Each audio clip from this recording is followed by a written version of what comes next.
Hello बच्चों, क्या हाल चाल। और फिर से आप लोगों का भाई आज हमेशा के भांति आज फिर से आप लोगों को इस BA concept king YouTube channel पर मोस्ट वेलकम करता है। और जैसा कि आप लोग जानते हैं कि हमने पार्ट 1, 2, 3, 4 लेसन तक सभी पाठों का ऑब्जेक्टिव और सारांश करा चुका हूं। और आज बारी है पाठ 5 का, जो आप स्क्रीन बोर्ड पर देख रहे हैं, जो कि लिखा है रोज और जिसके लेखक है हमारे अज्ञे जी। तो चलिए इस सेशन को काफी ही नए अंदाज में नए तरीके से शुरुआत करते हैं। लेकिन शुरुआत करने से पहले हमेशा की तरह आपका भाई आपसे कुछ रिक्वेस्ट करता है। फिर से आज आपके बीच आपका भाई रिक्वेस्ट करेगा, अगर आप इस YouTube चैनल पर नए हैं तो चैनल को सब्सक्राइब करें, वीडियो अच्छा लगे तो लाइक करें और कमेंट करके जरूर बताएं कि ये वीडियो आप लोगों को कैसा लगा। तो चलिए शुरू करते हैं इस मोस्ट इंपॉर्टेंट लेसन को। जैसा कि आप देख रहे हैं कि रोज पाठ है और इसका हम लोग आज जानने वाले हैं सारांश। और लेखक का नाम अज्ञे है और ये 12th हिंदी चैप्टर 5 है। तो चलिए स्टार्ट करते हैं इस चैप्टर को।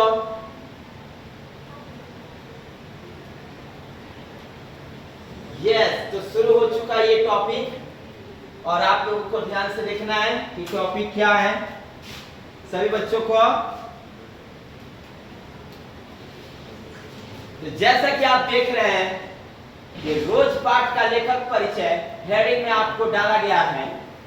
और इस पाठ के लेखक यानी कि रोज पाठ के लेखक अज्ञे। अज्ञे कहने का मतलब है इनका पूरा नाम हीरानंद वात्स्यन अज्ञे। हीरानंद वात्स्यन अज्ञे। तो क्या नाम है लेखक का पूरा नाम, जो रोज पाठ के लेखक हैं हीरानंद वात्स्यन अज्ञे। और शायद यही नाम है और इनका पूरा नाम आप लोग जरूर याद कर लें ताकि वो एग्जाम पेपर में आता है। ऑब्जेक्टिव कराऊंगा तो वो तो क्लियर हो जाएगा। और ये रोज पाठ के लेखक कौन है? अज्ञे जी। और अज्ञे जी का जन्म जो है 7 मार्च 1911 को हुआ था, है ना। हीरानंद वात्सल्य अज्ञे, ये हीरानंद मतलब अज्ञे जी का जन्म जो है 7 मार्च 1911 को हुआ, ठीक है। और इनका निधन मतलब 4 अप्रैल 1987, है ना। जन्म 7 मार्च 1911, निधन 4 अप्रैल 1987। अज्ञे जी का जो जन्म हुआ था 7 मार्च 1911 और निधन 4 अप्रैल 1987 को हुआ। इनका देखते हैं जन्म स्थान क्या है, ठीक है।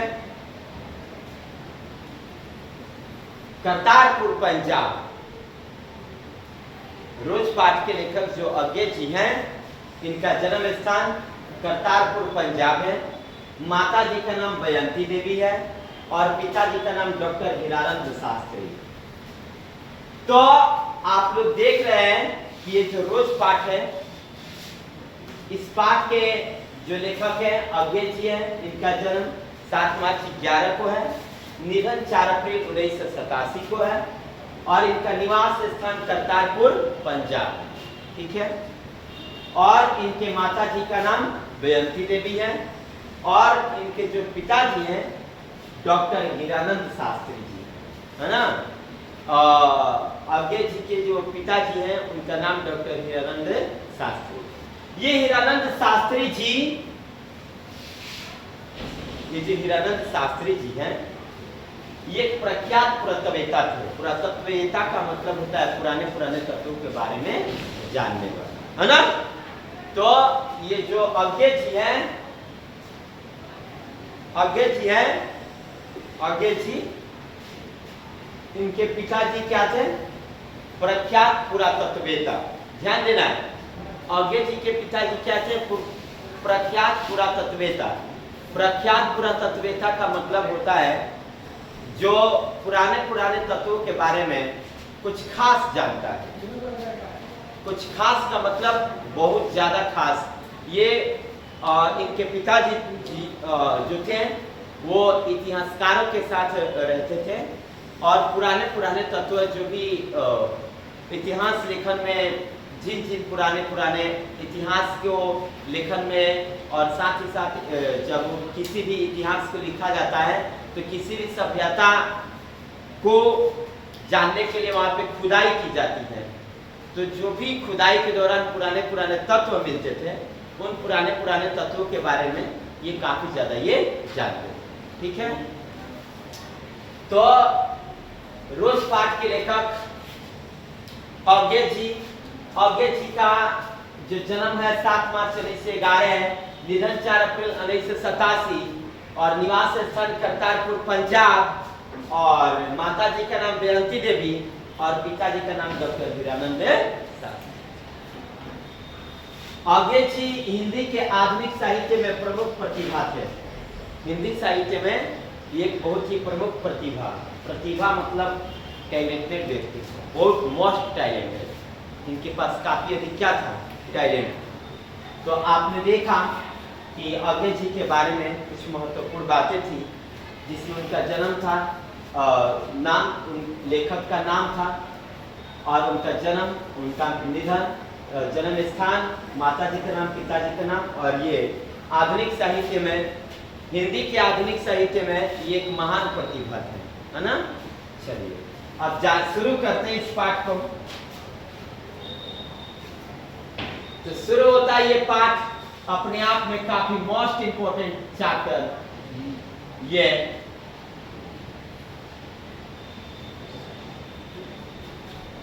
ध्यान देना है और थोड़ा सा बड़ा कर ले।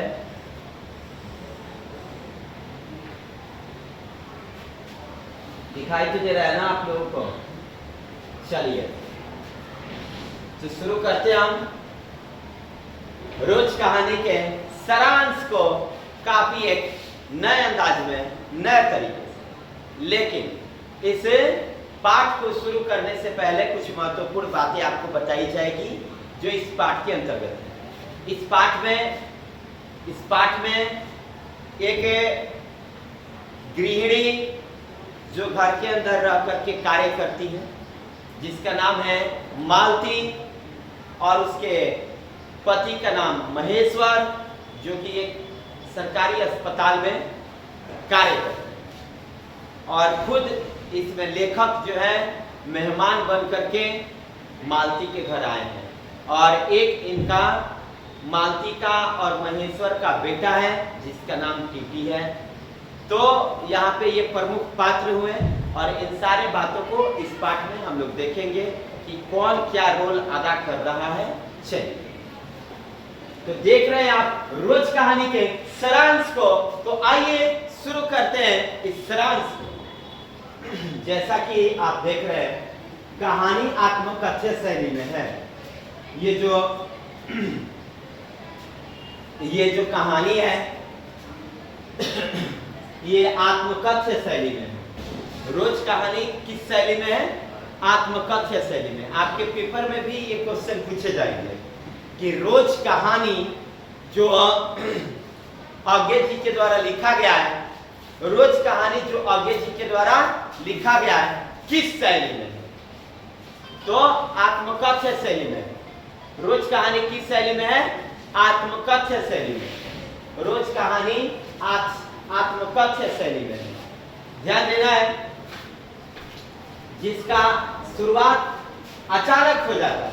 बाबू, रोज कहानी आत्मकथ्य शैली में है जिसकी शुरुआत अचानक हो जाता है। ठीक है, माने अचानक बोले तो बिल्कुल एक बार दोपहर को उस आंगन में पैर रखते ही मुझे ऐसा जान पड़ा मानो उस पर किसी सांप की छाया मंडरा रही है।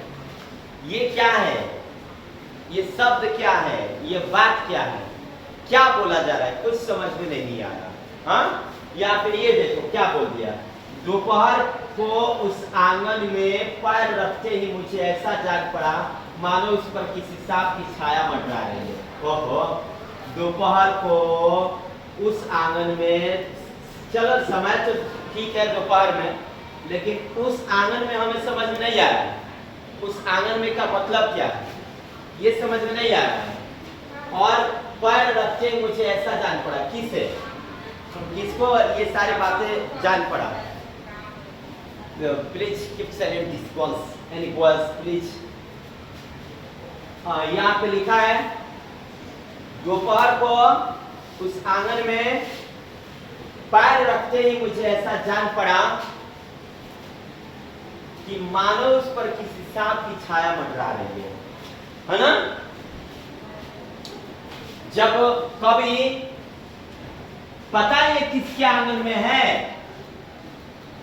मालती के आंगन में। कभी जब मालती के आंगन में क्या कर रहे थे, पैर रखे, कब के समय में, दोपहर के समय में, तो उनको ऐसा लगा कि इस घर पर किसी सांप की छाया मंडरा रही हो। कहने का मतलब है सांप की छाया मंडराना मतलब बिल्कुल उदासीनता छा गया, बिल्कुल उदासीनता छा गया था उस घर पर। किसी भी प्रकार का उस घर में हर्षो उल्लास सुखी ये नहीं, वो घर बिल्कुल सुना सुना था। इसलिए ऐसा कवि को मालूम हुआ कि कभी जब उस आंगन में पैर रखे तो उनको ऐसा लगा कि इस घर पर किसी सांप की छाया क्या कर रही है, मंडरा रही। उनकी आहट सुनकर मालती बाहर आई। क्या बात है, जब कभी मालती के घर गए, आंगन में पैर रखे, क्या क्या अनुभव हुआ इस बात को आप लोगों ने देखा। जब कभी मालती के घर गए तो उन्हें ऐसा मालूम पड़ा कि घर पर किसी सांप की छाया क्या कर रही हो, मंडरा रही। आहट आई किसी की आने की। मालती घर से निकलकर कवि के पास आई। आइए देखते हैं आगे क्या हुआ। तो चलिए अंदर पहुंचकर लेखक ने पूछा। जब लेखक को मालती अंदर ले गई, जब लेखक को मालती अंदर ले गई, लेखक को अंदर किसने ले गया, तो मालती ने। जब लेखक को मालती अंदर ले गई तो लेखक ने पूछा वे नहीं है। हालांकि मालती एक तो स्त्री थी ना, यानी कवि किसको पूछ रहे हैं आप लोग अनुमान लगा सकते हैं। ठीक है, कह रहे हैं अंदर पहुंचकर लेखक ने पूछा वो नहीं है, मतलब कौन। तो उत्तर में आया अभी दफ्तर यानी कि ऑफिस से नहीं आए हैं, यानी कि मालती के पति ऑफिस से अभी नहीं आए, वो ऑफिस गए। मालती पंखा उठा लाई और ऊपर झुलाने लगी।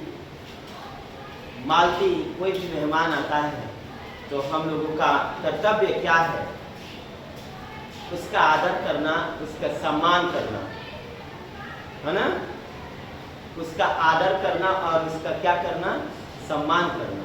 मालती की वही कार्य थी। पंखा उठा लाई और उन पर जैसे बिना हटा जाता है, क्योंकि ऐसा लगता है यहाँ पे एक भाव भी है। भाव ये है कि मालती शायद गरीबी की स्थिति में हो सकती है, तो ही तो उसके पास ये जो रूफ फैन होता है वो नहीं है, ये भी हो सकता है।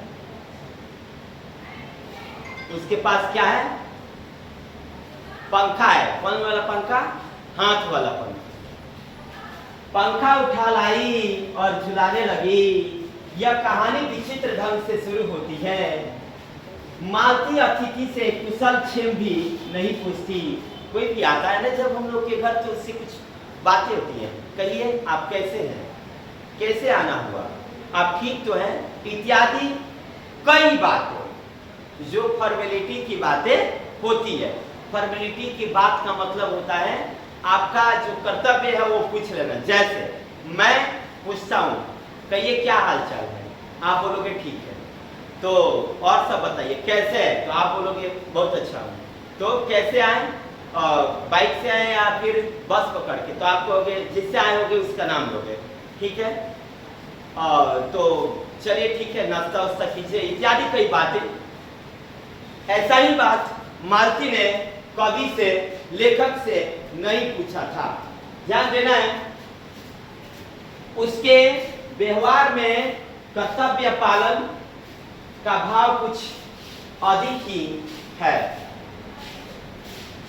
बचपन की बाबली चंचल लड़की शादी के बाद इतनी बदल जाती है।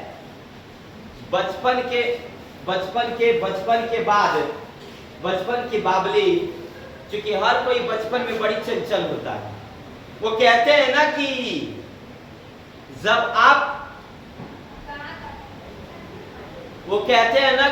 आप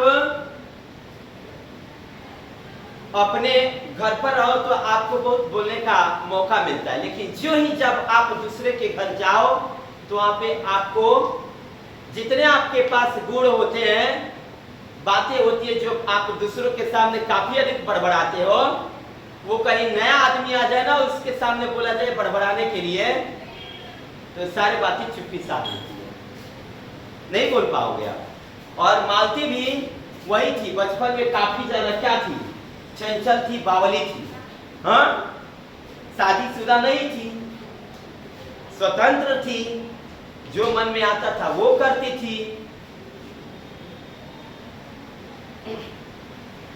शादी के बाद इतनी बदल जाती है कि चुप्पी उसके चेहरे पर छा जाती है, बिल्कुल शांत स्वभाव जब शादी हो जाती है। बात सही है, बात सही है। शादी के पहले जितना प्रोसेस है भाई कर लो, शादी होने के बाद तो दूसरों की हिरासत में रहना ही है, और चुपचाप जो पति कहेगा उसको करना ही है, चाहे जो भी हो। अभी जो शादी नहीं हुआ है, जो भी करना है कर लो, घर के गार्जियन की हिरासत में हो, नहीं तो फिर पति का तो फटकारा सुनना ही पड़ेगा। चुप्पी उसके चेहरे पर छा जाती है कि नहीं है? उसका व्यक्तित्व बुझता गया है, बिल्कुल शांत स्वभाव, बिल्कुल नीरस ऐसी हो गई है मालती। जो एक समय था जो कभी कभी के साथ ये खेला करती थी, क्या समय था, स्कूल से अटेंडेंस बोलने के बाद कवि और मालती ये दोनों स्कूल छोड़ करके चले आते थे सिर्फ और सिर्फ खेलने के लिए। क्या बात है, उसका व्यक्तित्व बुझता गया है। अतिथि का आगमन वहां कोई उल्लास का कारण नहीं, खुशी नहीं है। मालती कवि के आने से खुशी मना ही नहीं रही है, उसको ऐसा लग रहा है कि हाँ कोई हर रोज आता वैसे कोई आया है, क्योंकि कवि उससे कई साल बाद, 4 साल बाद मिलने गए थे। बताओ, हम लोग ऐसे 1 साल 2 साल के बाद अपने मामा किया जाए तो मामी जी पूछती हैं, वाह आप तो बहुत बड़े हो गए हैं जी, बदल गए हैं, इत्यादि सारी बातें। मामी जी बड़ी फॉर्मेलिटी करती हैं, मजाक वजाक ये सब वही करती हैं। और यहाँ पे देख रहे हैं ये बात देख रहे हैं, बेचारी कितना मस्त बचपन का दोस्त आया हुआ है, और उस दोस्त का थोड़ा सा स्वागत आने में खुशी नहीं, क्योंकि कभी ना मालती के दूर के रिश्तेदार के भाई लगते थे। हालांकि फ्रेंडशिप इन दोनों का साथ ही था, मैंने साथ ही खेलना पढ़ना आना जाना स्कूल जाना ये सारी क्रिया उनका साथ ही रहता था। लेकिन फिर भी मालती क्यों ऐसा हो गई, क्या हो गई मालती, शादी के बाद इतना लोग बदल जाते हैं, ऐसा कभी सोच रहे हैं? अतिथि को भी वहां कोई छाया मंडराती सी दिखाई देती है, अतिथि के रूप में स्वयं लेखक गए, है ना। आइए देखते हैं आगे क्या होता है। मौन छाया वातावरण को मालती का बच्चा भी भंग कर देता है। बिल्कुल शांत वातावरण था, लेकिन मालती का बच्चा उस शांत वातावरण में रोने लगता है। मालती उसको संभालने चली जाती है। मालती लेखक को दूर के रिश्तेदार की बहन थी, देख लो। और कभी मालती के दूर के रिश्तेदार के भाई थे, तो ये क्या थी? जब वे भाई लगे तो ये क्या लगेगी? बहन लगेगी। मालती कवि के दूर के रिश्तेदार के बहन थी, कवि मालती के दूर के रिश्तेदार के भाई थे, है ना। वह उसके साथ सखी रूप में रहती थी। वाह, कवि के साथ मालती सखी के रूप में रहती थी। आगे चलिए, काफी मस्त तरीके से आता है, आप लोग को समझ में जरूर आता होगा। और चलिए तो आगे देखते हैं आगे क्या होता है। बस यहाँ पे उनका संबंध वो ही ऐसा था, बिल्कुल एकदम रिलेशन संबंध ही था। साथ खेलती, लड़ती, पीटते, पढ़ते भी साथ ही थे, पढ़ाई भी साथ, पिटाना भी साथ, खेलना भी साथ, प्रोसेस ये सब साथ साथ था। लेखक 4 वर्ष बाद उससे मिलने आया था। एग्जाम पेपर में क्वेश्चन बनता है, लेखक कितने वर्षों बाद मालती से मिलने आए हैं? तो 4 वर्षों बाद। लेखक कितने वर्षों बाद मालती से मिलने आए हैं? 4 वर्ष बाद। लेखक कितने वर्षों बाद मालती से मिलने आए हैं? तो 4 वर्ष बाद। आगे देखते हैं। बच्चे का नाम लेखक ने पूछा तो पता चला नाम कोई नहीं रखा है। मालती से कवि ने पूछा, कहो मालती, तुम्हारे इस बेटे का नाम क्या है? तो मालती ने कहा, अभी तो कोई नाम वाम नहीं रखी मैंने, लेकिन ऐसे हम लोग उसको टीटी के रूप में बुलाते हैं, आप भी टीटी कह सकते हैं, है ना। तो कवि के पूछने पर मालती ने लड़के का नाम टीटी बताया, यानी लड़के का नाम क्या था? टीटी। लेखक को भी अखरता है कि मालती ने कोई बात नहीं की। लेखक सोच रहे क्या यार, मेरा भी अजीब, क्या सोच के आए थे 4 साल के बचपन के मित्र से, 4 साल बाद बचपन के उस मित्र से मैं मिलने आया और कुछ पूछे भी नहीं, कैसे हो, क्या कर रहे हो आजकल, इत्यादि कई बातें। लेकिन कवि को दिल में भी बहुत दर्द हुआ कि यार इतनी मालती कैसे बदल सकती है। देखो ना, कैसा हूं या भी यह भी नहीं पूछा, पूछना चाहिए ना भाई। कवि जब देखे थे मालती को तो वो शादी उसका नहीं हुआ था, लेकिन जब आज देख रहे थे उसका शादी भी हो गया और एक लड़का भी हो गया। अब बताइए ना, तो उसको पूछना चाहिए कि नहीं भाई? हाँ, पूछना चाहिए कि नहीं, कैसे हो, क्या कर रहे हो आजकल। लेखक ने एक बार प्रश्न किया, जान पड़ता है तुम्हें मेरे आने से विशेष प्रसन्नता नहीं हुई। कवि कहते हैं, मालती ऐसा मुझे लग रहा है कि मैं यहाँ आया हूं तो तुम्हें कोई खुशी नहीं है। ठीक है, कोई बात नहीं मालती। वह मात्र चौंक कर शांत हो गई। जब लेखक ने कहा कि लग रहा है कि मेरे आने से तुम्हें खुशी नहीं है, तो मालती ने अचानक कहा, हो क्या बात करते हो तुम? मुंह भरे स्वर में कहा। किसने? मालती ने। मालती का अंतर्द्वंद मानसिक स्थिति, बीते बचपन की स्मृतियां, भटक गर्मी और संज्ञाहीनता की स्थिति मौजूद थी। सारी चीजें खो गई थी, अंदर उसके जकड़ गया था। यह वहां व्यंजित था। थकान, जड़ता का भी अंश है। पति का यांत्रिक जीवन, सब्जी का भाव, पानी समय पर नहीं आता, यह भी परेशानी है। उसका भी चित्रण है, नौकर भी नहीं मिलता, इत्यादि कई बातें। मालती जब से शादी करके इस घर में आई है ना, तो उसको मतलब सारा कार्य खुद ही करना पड़ता है, खुद ही करना पड़ता है। मालती के पति दोपहर के 3 बजे और रात्रि के 10 बजे भोजन करते हैं। क्वेश्चन तो बनता है, मालती के पति कितना बजे दिन में खाना खाने के लिए आते थे? दोपहर के 3 बजे और रात के 10 बजे। अब बताओ, दफ्तर गया पति, 3 बजे आएगा, फिर आके खाना खा के बेचारा चला जाएगा, फिर आएगा 10 बजे। अब सोच के देखो, सुबह का गया हुआ पति, सुबह का गया हुआ 3 बजे आएगा, बेचारी एक पत्नी, वो भी अकेले एक बेटे के साथ, वो भी बेटा बड़ा नहीं छोटा ही है। और बताओ अकेले अकेले कितना बोरिंग लगता है कि नहीं। और रात्रि 10 बजे 7 घंटा का अंतराल अकेले रहना, शायद पति भी वही है जो इस पत्नी का दुख दर्द नहीं समझता। कम से कम उसको तो उसके साथ समय बिताना चाहिए था। अब देखो मालती का जीवन रोज एक जैसा ही है। इसलिए कहते हैं ना हम, आप सभी लड़कियों से अच्छे ढंग से पढ़ाई कर लो।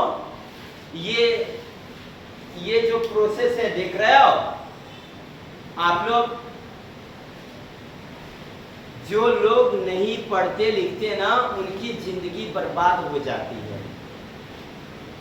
कहने का मतलब है आज एजुकेशन एक ऐसा चीज है जिसके बिना हर कोई अधूरा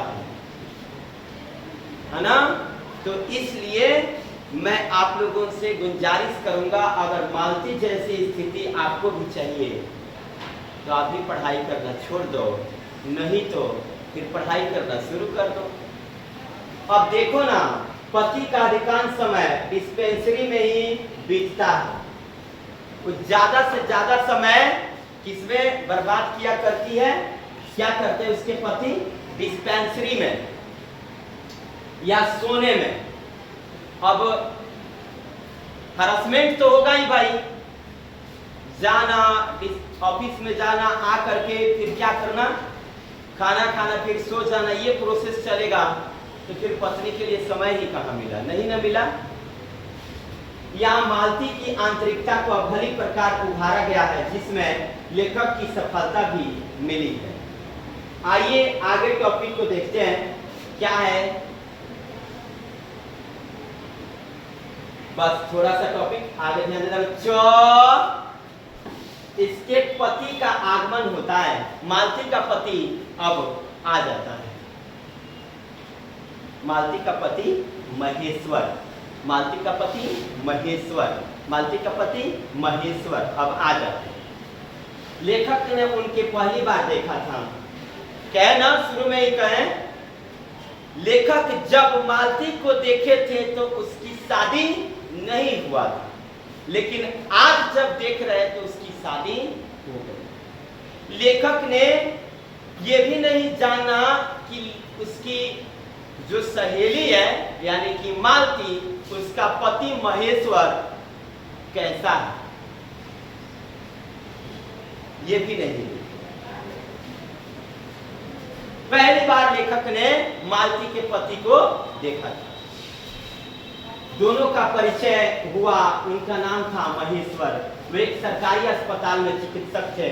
महेश्वर सरकारी अस्पताल में चिकित्सक थे, महेश्वर सरकारी अस्पताल में चिकित्सक थे, महेश्वर सरकारी अस्पताल में चिकित्सक थे। उनकी अस्पताल की जिंदगी का भी चर्चा की गई है इस पाठ में।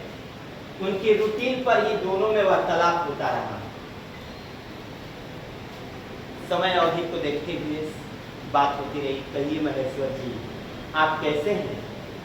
हम ठीक हैं। आप कहिए आप कैसे? हम भी ठीक हैं। तो कहिए आप कौन सा कार्य करते हैं? बस हम सरकारी डिस्पेंसरी में जाते हैं ऑफिस में और वहाँ पे इलाज उलाज करते हैं। कहिए आप क्या करते हैं? बस ऐसे ही मालती से मन किया मिलने का, बस चले आए, ये 4 साल के बाद तो मिले इससे, इत्यादि सारी बातें होती रही, है ना। जैसे एक व्यक्ति दूसरे व्यक्ति से मिलता है तो प्रारंभिक वार्तालाप जो होता है करता है, वही वार्तालाप इन दोनों व्यक्तियों के बीच हो रहा। ठीक है। खाना आ गया। लेखक ने मालती से पूछा तुम नहीं खाओगी? क्योंकि कई दिनों के बाद, बड़े दिनों के बाद मिले हो ना, तो फॉर्मेलिटी तो बनती ही है ना पूछने का। लेखक पूछ ही दिए तुम नहीं खाई क्या? तो वो पता है क्या कहती, मैं बाद में खाती हूँ। सब कोई खा लेता है ना, तो मैं खाती हूँ। हाँ, जैसे देखो ना, तुम नहीं खाओगी, उत्तर महेश्वर ने दिया, वो पीछे खाया करती है। किसने कहा? महेश्वर ने। वो बाद में खाया करती है। महेश्वर और अतिथि बाहर पलंग पर बैठकर अनौपचारिक वार्तालाप करते रहे। अनौपचारिक वार्तालाप का मतलब होता है थोड़ी काम की बातें, थोड़ी घिसी पिटी बातें, अनौपचारिक बातें होती रहेगी। आगे, मालती बर्तन मारती है, बच्चा बार बार पलंग से गिर जाता है। मालती बर्तन को मजती है और बार बार बच्चा पलंग से क्या होता है? गिर जाता है, जिसका नाम क्या है? टिटी। अभी छोटा है। मालती तीखी प्रतिक्रिया दिखाती है, यह आभास होता है कि वह यह बताना चाहती है वह बर्तन मांजे या बच्चा संभाले। बात सही। देखो, लड़कियों का जीवन देख लिया, दौर देखो, बर्तन मजना, बच्चा संभालना, खाना बनाना, घर का सारा कार्य करना, अनपढ़ लोगों की यही पहचान है। अगर आप नहीं पढ़ोगे, नहीं पढ़ोगी तो क्या होगा? यही सारी प्रक्रिया मालती जैसी होगी। यह कहानी नारी के विषम स्थिति पर आधारित है। देख लो, मैंने अभी बोला और आ भी गया कि ये जो कहानी है, नारी की जो विषम परिस्थिति होती है उसको दर्शाया गया। अब कहानी का अंत भी करुण है। 11 का घंटा बजता है, लास्ट घंटा 11 का घंटा, लास्ट घंटा 11 का घंटा। मालती कहती है 11 बज गए। ऐसा लगता है कि वो एक थकान भरी स्वर में कह रही, उसके शरीर से कुछ आफत उतर गया। यह उसकी गहरी निराशा का अभाव है। रोज ही ऐसा ही होता है, इसीलिए इस पाठ का नाम लिखा गया रोज। पाठ का नाम रोज क्यों है? पाठ का नाम रोज लेखक ने क्यों लिखा है? क्योंकि रोज रोज रोज रोज रोज एक ही प्रक्रिया मालती के साथ होती है। रोज सुबह उठना, बर्तन धोना, खाना बनाना, पति को खिलाना, पति जाएगा ऑफिस, फिर ऑफिस से 3 बजे आएगा, खाएगा, खाना खाएंगे, फिर जाएंगे ऑफिस, 10 बजे आएंगे, खाना खाएंगे, सो जाएंगे। यही प्रक्रिया चलती है रोज रोज रोज। ऐसे पाठ का नाम लेखक ने क्या रख दिया? रोज। और ये किस पर आधारित है? स्त्रियों के नियति पर, स्त्रियों के नियति पर। एक घटना और भी महत्वपूर्ण, महेश्वर कुछ आम लाए थे। मैंने इस घटना को पढ़ाने से पहले ना एक घटना इसमें का बताता हूँ, सुनिएगा। जब मालती का शादी नहीं हुआ था, जब मालती पढ़ती थी, तो उसके पिताजी ने एक किताब खरीद के लाया।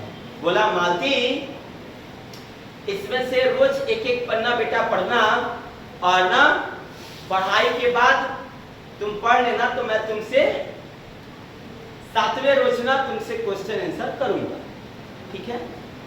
पिताजी ने किताब खरीद कर दे दिया बेटी ने। वो क्या करती थी? पढ़ने के बजाय, हर रोज पढ़ने के बजाय एक पेज फाड़ के फेंक देती थी। डे 1 एक पेज फटा, डे 2 दूसरा पेज फटा, डे 3 तीसरा पेज फटा, डे 4 चौथा पेज, 5वां पेज, 6वां पेज, 7वां पेज, 7वां पेज के दिन पिताजी ने बुलाया, बाबू थोड़ा बुक लेके आओ, अब थोड़ा हम सुने। बुक लेके आई मालती। पिताजी ने कहा, कहो कितना पढ़ी हो? तो उसने कहा, पढ़े हैं। तो सुनाओ। तो कही, तो पिताजी ने जब पूछना शुरू किया तो मालती कह रही है, पिताजी पढ़ने के बजाय हम ना रोज एक एक पेज फाड़ के फेंक दिए। अब बताओ वो शरारत कितनी है ना, है ना शरारत। व्यक्ति को किसी भी चीज का जिम्मेवारी तब पता चलता है जब उसके सर पर किसी चीज का भार पड़ता है। आज देखो, मालती के पति कुछ आम लाए थे, वो भी अखबार में लपेट करके। महेश्वर उन्हें धोने को कहते हैं। मालती इस अखबार को टुकड़े को पढ़ती है। देख लो, आम किसमें था? अखबार में। आम किसमें था? अखबार में। आम किसमें था? अखबार में। बेचारी मालती आम को एक जगह और अखबार को लेकर के पढ़ने लगते। वही मालती जो कभी पेज को फाड़कर फेंका करती थी, आज आम लाया हुआ अखबार को पढ़ रही है। देखे, आज मालती को एहसास हो रहा है कि नहीं हो रहा है पढ़ाई का। आप देखो, यह बताता है कि मालती की जिंदगी एक दायरे में सिमट गई है। वो अखबार भी नहीं पढ़ सकती, यहाँ कोई भी तरफ व्यंजित है कि वह बाहरी दुनियादारी से मिलना चाहती है। मालती बाहरी दुनियादारी से मिलना चाहती है, आगे कुछ है कि नहीं। तो आपने देखा कि कैसे हमारे बहुत ही आदर्श पोएट कवि जो रोज पाठ के लेखक हैं, जिनका नाम ये